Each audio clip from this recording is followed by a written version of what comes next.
You could get stationed at the greatest place on earth, but sometimes you just get stuck with a really crappy unit. Now, what makes a crappy unit? Well, let me explain that.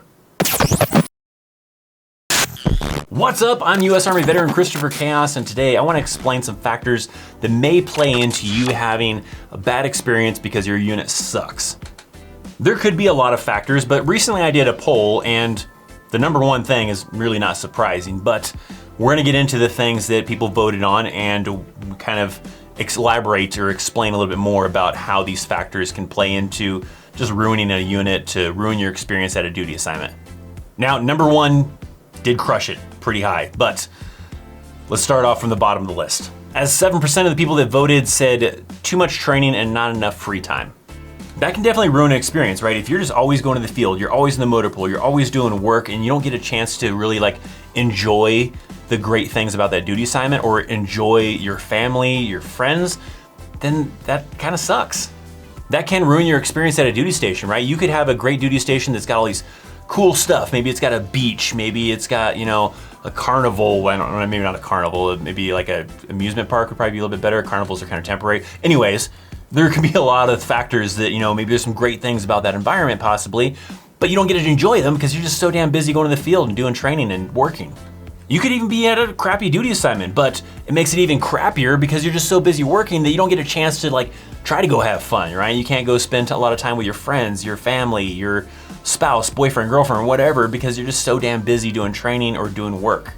I mean, you got that saying, right? What is it? All work and no play makes Bob or Bill or Fred or whoever, somebody, a dull boy, right? And that still plays out in the Army too. You gotta kind of even it out. You gotta have a good work balance and everything. Of course, you have to do Army training. You have to be well trained to be prepared for whatever may come, but you also have to balance it out and get a little bit of free time in there. Get some fun time to enjoy whatever is in the area, even if that's just hanging out with your friends and partying or doing whatever. Next in the poll was 9% of people voted that too many bad soldiers causing you to have to pick up the slack. That can definitely suck. Maybe there's moments where you're the better soldier, and so you get stuck with more work because they know they can count on you, they can know you're reliable, and these other crappy soldiers, probably get to chill out, maybe get to weasel their way out of things because they don't trust them doing the job, so it means more work for you. You've probably heard, if you're really good at your job, you're probably gonna get stuck, doing other people's job for them, and that's still the case even in the Army. It's a factor in the civilian world sometimes, and a factor still in the Army as well. I've seen that too, where you have certain soldiers that are just the really reliable ones, and those soldiers get stuck doing all the work because these other soldiers suck and we don't trust them with doing the work, so they might get some shitty details, but they're not maybe busting their ass as hard as some of these other people are. Or sometimes there's just other factors in there that just kind of makes it to where, you get stuck with more work, and then these other dirtbag soldiers are not the ones pulling their weight because they're good at shamming out, they're good at coming up with excuses, they're good at whatever, and so you're just kind of stuck doing a lot of the work while a lot of other people aren't pulling their own weight. Now, coming up a little bit, coming into 15% of the votes was people saying that bad communication as far as what needs to get done or what's supposed to happen. I've seen that even with my civilian job, working with the Army still. I see it where, we have these soldiers that, have these classes coming up, and the unit has scheduled these classes weeks, months in advance, but it still ends up being a thing where they show up to my class and they're like, oh, I got told about it this morning. Oh, I got told last night. So it ends up screwing up things. Maybe they already had an appointment for that week for medical or for something else, and then last minute they got thrown in this, and then they have to miss some time because they have medical appointments or whatever, because if the leadership would have put it out maybe a couple weeks ago, maybe even the week prior, whatever, to let them know that, hey, you guys, you have class next week, so be prepared for that, it might have made it a little bit easier. A lot of other factors is just not communicating that information down. There's things that have to get done, but nobody's communicating that information down. And then it comes the last 10, 20, 30 minutes, whatever of the day, and all of a sudden now we know about that this has to get done. So now we're stuck staying late because this information didn't get pushed down to us until later in the day. So you gotta have good communication with leadership. Leadership's gotta, put that information out ahead of time, get the soldiers to be well informed of what's going on, what's happening. That way they can prepare for the future and be ready for things, and also get things done when it needs to get done. When that doesn't happen, it's demotivating, right? You miss an opportunity to better prepare for something because nobody told you about it. You miss the opportunity to be able to get things done when you could have gotten them done earlier. Now you're stuck staying late for no reason, basically just because someone didn't get that information down to you. Before moving on to the last one, yes, that is a gas mask back there, and if you want to get one or other NBC equipment and support the channel, check out the link down in the description box down below. You can check out the website to get yourself a pro mask and other cool CBRN and chemical related type of items, so check out the link. And now the last one, not surprising, 65% of the votes came in, said bad leadership. Now, really, I guess a lot of this stuff kind of falls in that category, I guess you can kind of say, because, I mean, bad leadership could be the reason why you're stuck training all the time and not getting some free time. It could be the reason why certain soldiers are able to go sham out while you're stuck doing all the work. Bad leadership could be the reason why, you know, information is not getting put out when it needs to be and getting disseminated out. So a lot of this probably does fall under bad leadership. It's kind of a large kind of umbrella of what's considered bad leadership, but all of these things can do it. But yeah, definitely having just a bad platoon sergeant, bad squad leader, bad commander, bad first sergeant, or whatever can definitely ruin your experience. I'm not talking about, you know, this NCO where that person was, you know, really strict and hardcore kind of a thing. No, I'm talking about like a lot of factors that can possibly make a bad leader because they're not leading by example. They're not mentoring you. They're not, you know, doing the job that they should be doing, and it just causes more work for your side. I was fairly fortunate that I didn't have a whole lot of, you know, bad situations with bad leadership, maybe little moments here and there, but definitely probably the worst one was my very last platoon sergeant before I got out of the Army. That one was a bad platoon sergeant. This individual, I think, was angry at the Army because they were trying to retire and their retirement package got denied, so they were stuck in the Army longer to have to resubmit, and they just didn't give a crap at that point now.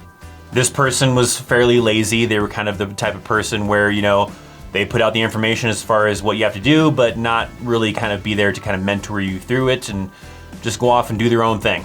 Now, I'm not saying that a platoon sergeant needs to be, you know, doing all the work with you. I mean, sometimes, yeah, they're busy doing office work stuff. They got PowerPoint slideshows to work on or whatever, reports to do type of thing. But this individual would just be off chilling out, going back home or whatever. We're busting our ass, come back a little bit later, maybe go shopping for a little bit while we're busting our ass and then come back later type of thing. Like that kind of a thing. And a great example of this was while we were in the National Training Center. I remember we were busting our ass in the hot heat, doing stuff, you know, getting things ready in the motor pool area, doing a little bit of training here and there. And this individual all day would just sit in our little DFAC tent that had AC reading a book. If we needed something, like we needed like a signature, we needed, you know, to go find the platoon sergeant for something, that's where we'd usually go. We'd go over to the DFAC and that's where they were at, sitting there hanging out, drinking, you know, some soda or drink or whatever in the AC, reading a book. I even remember during that same NTC rotation, they had this live fire exercise that the platoon sergeant had to take part in. This platoon sergeant was trying to get out of it, but you had to have the plates that go inside your vest. Well, this platoon sergeant decided they didn't want to bring their plates to NTC. It was too much extra weight, too much of an extra hassle. So, because they have to have their plates during this exercise and that platoon sergeant had to participate in that live fire exercise, found a soldier that had the plates, which everybody had their plates except for this platoon sergeant, found somebody who had their plates, used their plates and put that soldier on detail so that way the platoon sergeant would have plates to use during the live fire exercise. So that was pretty horrible because that soldier didn't do anything. They just got stuck on some shitty detail because the platoon sergeant needed plates and they didn't bring their plates with them to NTC.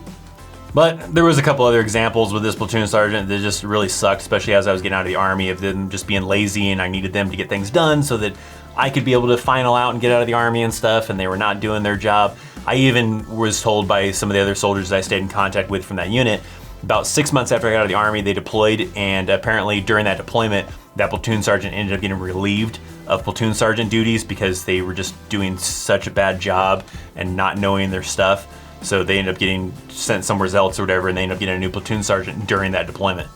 So there can be a lot of factors that really factor into having a crappy unit. And if there's anybody out there that's doing a little bit of math on those percentages that I had in there was like a little 3% that was an other kind of category, and then people left some comments as far as like what kind of factors that they feel make some, you know, bad experiences with a bad unit. And I'm gonna read a couple of them off to you.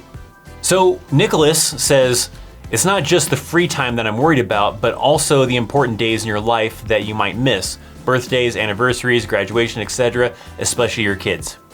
That can definitely be a factor. I have seen that before where there's soldiers that missed the birth of their first child. That can really mess with you.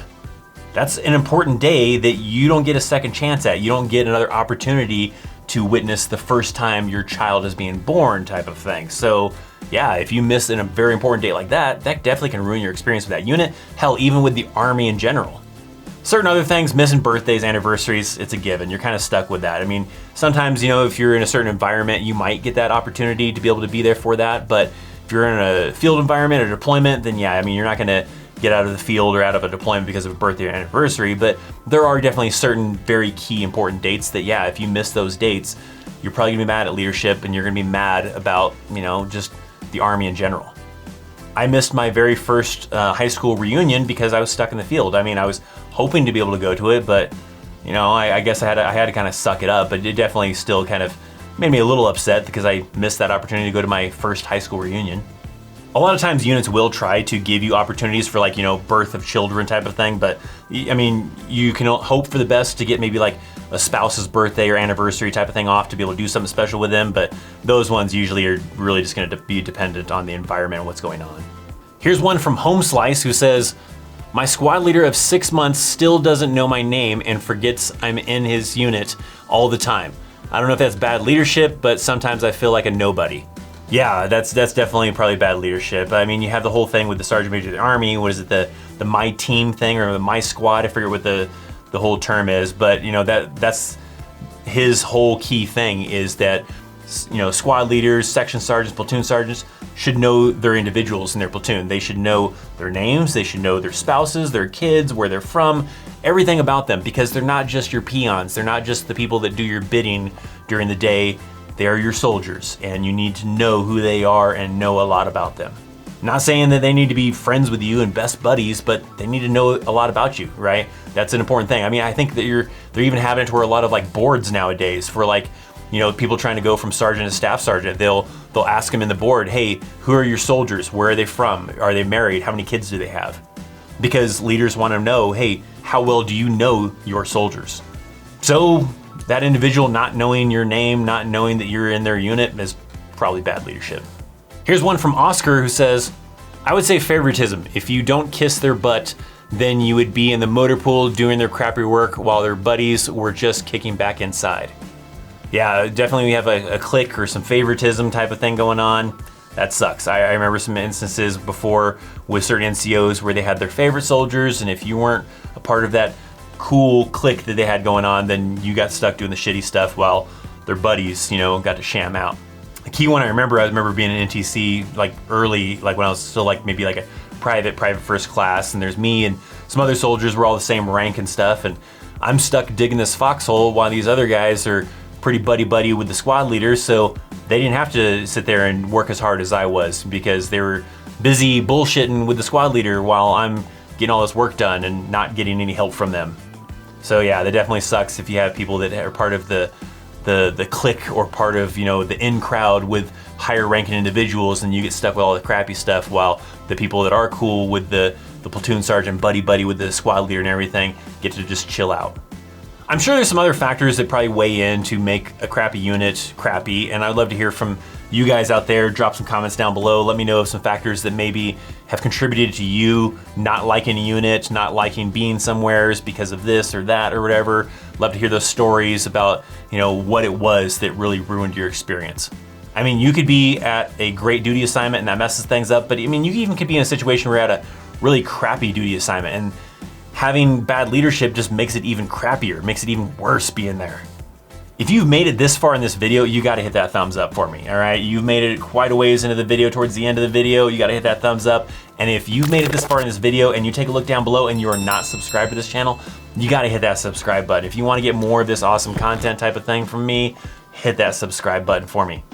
Now, these are some things that probably ruin a unit, but like I said, sometimes you're just at a crappy duty assignment. It doesn't matter if you have a good unit or bad unit, it sucks. And there are actually 5 locations that I have mentioned that are probably the worst places to get stationed. If you wanna learn about those, I got that video right here. So definitely check that out. Check out my links down in the description box down below for social media, for affiliate links, all that fun stuff. Thanks for hanging out. I'm Christopher Chaos, and I'll see you next time. See ya.